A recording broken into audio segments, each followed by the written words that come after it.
Nasabugan ng kemikal ang 6 na senior high school students sa isang laboratorio sa Makati City. Ang mga biktima nalapnos ang mga balat. Nasa frontline ng balitang iyan si Nina Ong Pauco. Lapnos ang iba't ibang bahagi ng katawan ng 6 na senior high school students sa Barangay San Antonio, Makati City.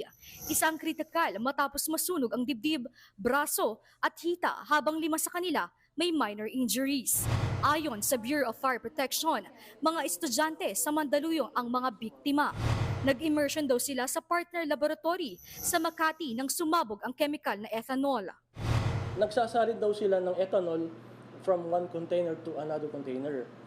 So sa table doon, may lighted na, sabi nila, may lighted na lamp or gasera to purify daw yung environment. Ang ethanol, since napatigid sa apoy, biglang nagkaroon ng flashover. Ayon sa supervisor na kasama ng mga estudyante sa immersion, aksidente ang nangyari.